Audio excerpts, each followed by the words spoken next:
provavelmente você deve ter pensado em fazer adaptação de atividade, já deve ter feito, né?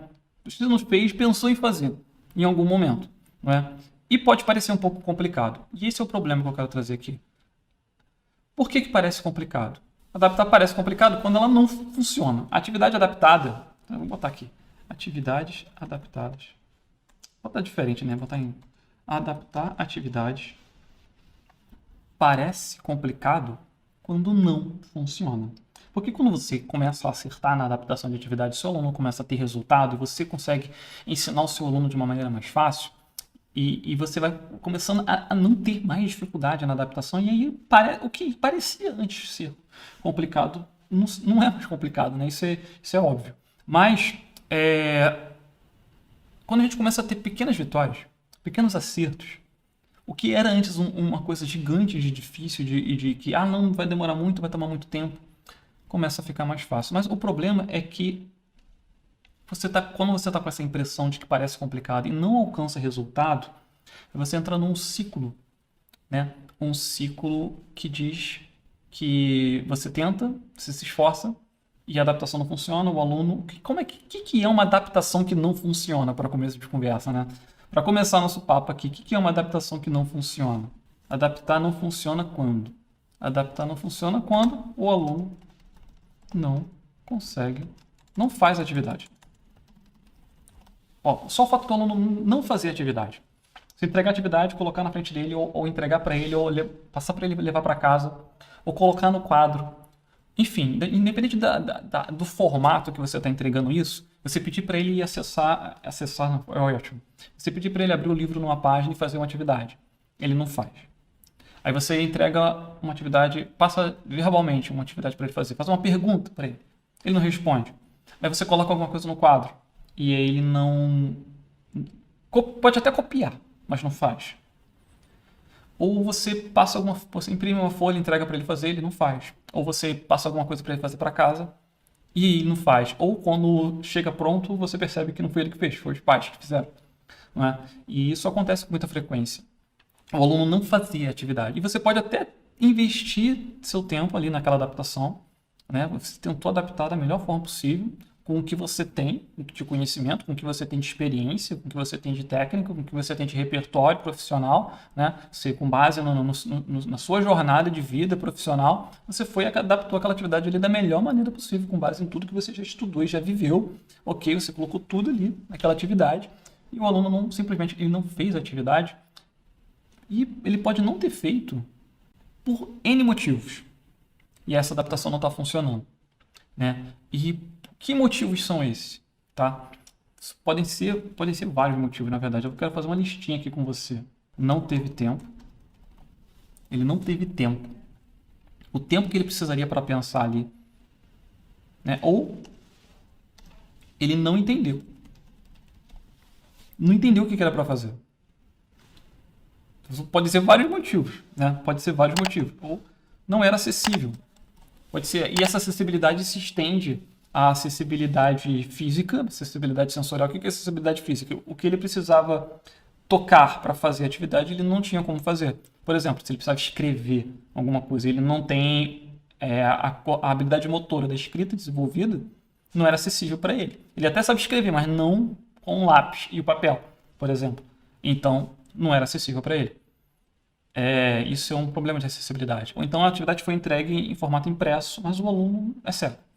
Outro exemplo simples aqui, você entendeu o problema da acessibilidade do formato da atividade. Se a atividade tivesse sido entregue num outro formato, talvez esse aluno tivesse acesso. Por exemplo, o aluno que não consegue escrever com lápis, mas consegue escrever digitando, se a atividade tivesse sido entregue no formato digital, esse aluno poderia fazer de uma forma digital. Leandro, mas como é que ele vai fazer de forma digital dentro da minha sala de aula com 30 alunos? Né? Ele precisaria ter um computador na sala de aula. Leandro, ele não tem um computador na sala de aula, então precisaria de uma outra coisa que seja possível. Né? Não adianta a gente querer inventar algo que é fora da realidade, fora da sua realidade, fora da realidade da sua escola, fora da realidade do seu aluno. Né? Não adianta falar aqui do recurso mais lindo e maravilhoso que existe para o aluno poder escrever, fazer tudo sozinho, e esse recurso não está aí disponível para você. Então, a gente precisa tentar... Isso também é adaptar. Né? É encontrar uma solução possível de ser implementada dentro da sua realidade, a realidade do seu aluno, da família do seu aluno, da sua escola. Qual é o problema? Né? Adaptar não funciona, né? Quando o aluno não faz atividade. O aluno não fazer atividade é um problema, tá? A dica que eu quero te dar aqui hoje é para descomplicar essa adaptação, ok? O aluno não teve tempo necessário. Às vezes o aluno precisa de 10 minutos para fazer e ele só teve 5. Às vezes o aluno precisa de meia hora para fazer e ele só teve 15 minutos, ok? Ele não entendeu. Pode ser milhares de motivos. Não era acessível. Ele se distraiu.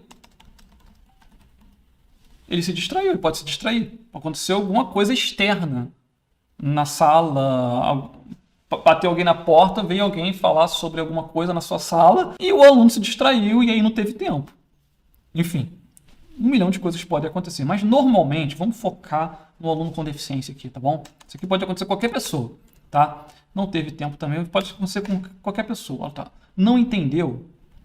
Também pode acontecer com qualquer pessoa, mas é importante a gente ter esse fato aqui, tá? Não entendeu, não era acessível para ele, o que mais pode acontecer?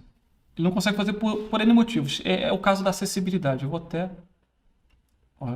vou simplificar isso aqui, tá? Eu vou reescrever isso aqui que eu não gostei de jeito nenhum. Ele não consegue fazer, ele consegue fazer, mas erra frequentemente. Se ele consegue fazer, mas erra frequentemente, isso é um problema para ele também, né? Por quê?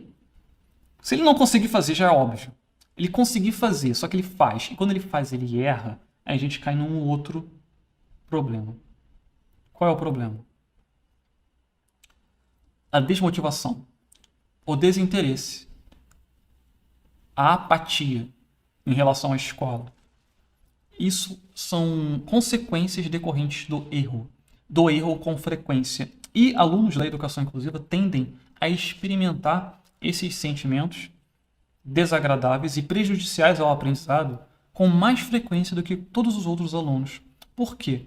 Porque eles são mais suscetíveis a problemas de acessibilidade, de compreensão do que está sendo dito, do que está sendo falado, do que está sendo entregue, por causa da falta de adaptação. Né? Então ele é mais suscetível a esse tipo de experiência negativa decorrente do erro. Né? Você já deve ter ouvido aquela frase, é errando que se aprende. Né? Só que para adolescentes, para os jovens, principalmente para os jovens, para os adolescentes, inclusive para os adolescentes com deficiência, agora eu estou falando de uma forma geral, o cérebro deles ainda está em desenvolvimento, ainda está amadurecendo, né? Não alcançou o desenvolvimento pleno ainda da maturidade. E a frustração prejudica muito, descontrola emocionalmente o jovem. Tá? Isso de forma geral. Você é professor, você que tem uma sala aí cheia de adolescente, você sabe do que eu estou falando. Coloca um adolescente frustrado para você ver o que acontece. Experimenta frustrar ele bastante mesmo, todo dia, durante uma semana, para você ver o que vai acontecer. É complicado, não é? A pessoa não tem maturidade para lidar com esse tipo de situação. Até adulto é difícil lidar com esse tipo de situação, né? Até a gente. Né? Quando a gente é frustrado constantemente, a gente uma hora que chega no nosso limite. Mas para o jovem isso acontece com mais frequência. Né? Esse limite é menorzinho. E o erro, ele desencadeia uma série de emoções desagradáveis que prejudicam o aprendizado. E aprendizado tem tudo a ver com emoção, por incrível que pareça. Né? E aí, emoções positivas tendem a ajudar o aluno a aprender melhor. E eu não falo isso da boca para fora, tem diversos estudos que comprovam isso. Né? O aprendizado sem erros e afetividade na aprendizagem e emoções positivas fortalecem a memória. Enfim, tem uma série de estudos que comprovam isso. Não trouxe aqui os estudos, porque eu acho que não é relevante a gente ficar entrando nesse lado científico aqui agora, mas é importante você saber que um aluno que está constantemente errando torna a sua vida mais difícil e a vida do aluno mais difícil também. Por quê? Porque você está entregando, você está fazendo atividade ali, está entregando material, está produzindo material, está buscando, está selecionando, está entregando para o aluno, está tendo trabalho. E você tem um trabalho que gera desmotivação. Olha só. Você está trabalhando e o aluno está ficando desmotivado, apático, desinteressado, porque ele está errando. E isso não ajuda nem você, porque você está trabalhando para isso, nem o aluno, porque ele está ali para aprender e não está conseguindo, porque ele só tem experiência negativa. Então é importante proporcionar essas experiências positivas. Tá? Então o aluno consegue fazer, mas erra frequentemente. Nós temos um problema na adaptação de atividade aqui, porque a adaptação de atividade ela precisa acontecer para que o aluno consiga fazer e acertar, porque acertando ele aprende.